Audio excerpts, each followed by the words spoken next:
Howdy guys, welcome back to part 3. Just where I'm going to show you the application that I built around the LibAStar DLL, which I wrote in C#, and again this GUI program is written in C# utilizing that library. So basic functionality here, this screen, the white square here, is where you can draw your map, if you will. It's like a 3x3 pixel, counts as one tile, and I think it's like 100 by 100, so or possibly 300, no, 250 by 250. That's right. It's been a while since I've looked at what was going behind the scenes. Right, so basic functionality.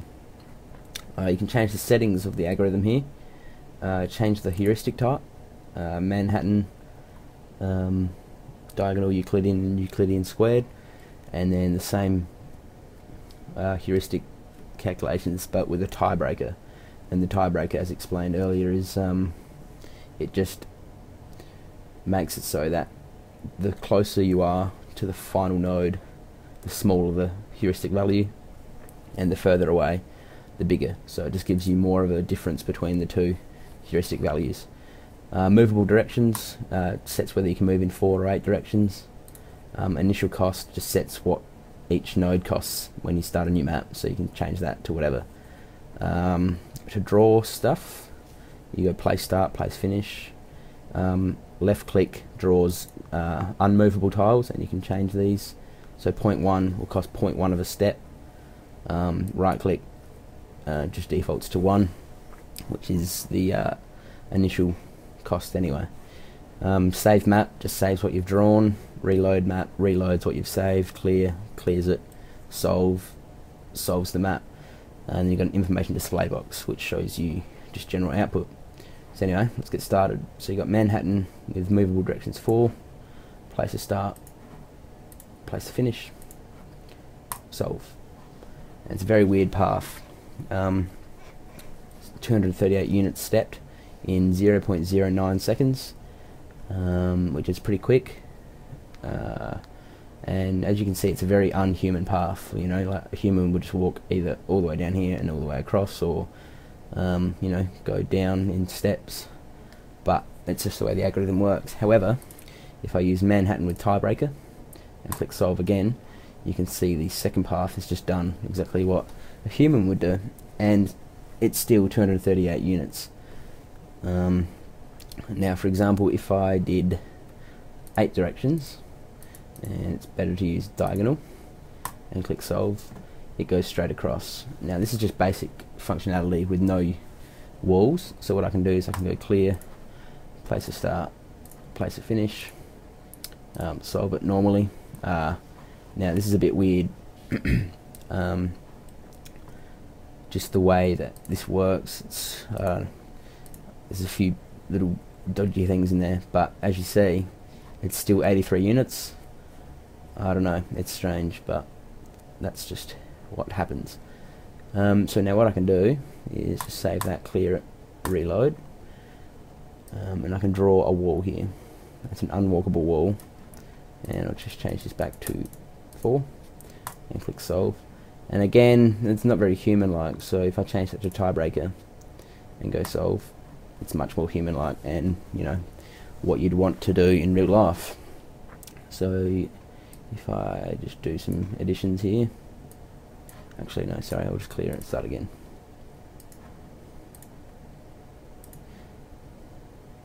Right, so now if I draw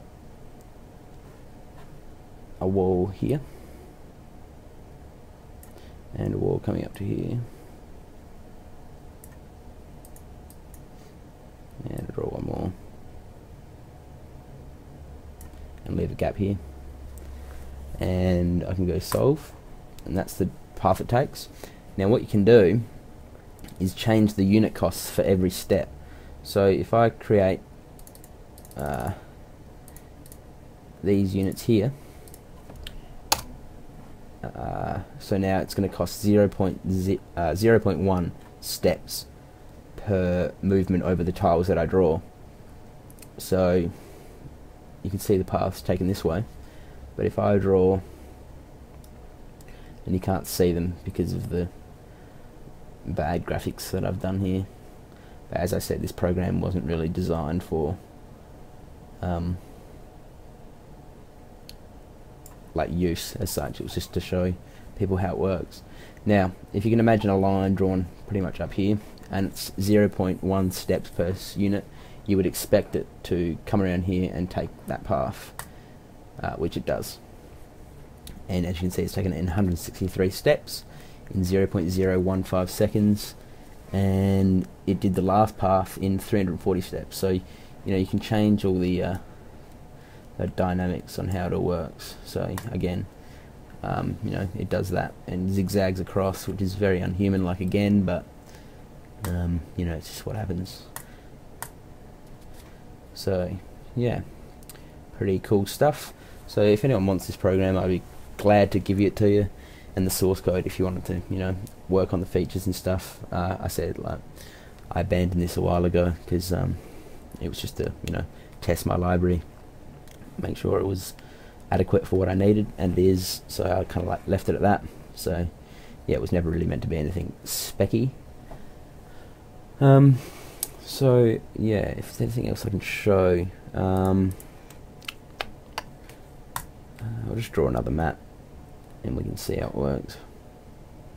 Alright, so I'll just pause the video here to draw this because it took a while, drawing one tile at a time. So pretty much just like, I'm just trying to make a long distance just to show you how fast it calculates. As you can see, I've been playing with it, but it's pretty quick. So tiebreaker Manhattan, movable directions 4, solve that, and it doesn't even pick it up sometimes, so I'll do it a few times. There you go. So 0.0156 seconds, so it's very, very quick, especially when you're doing 3,672 units. And you know, if I use this one,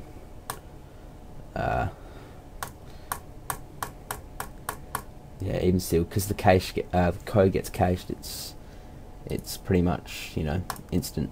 Yeah, 156. That's pretty much as fast as it gets.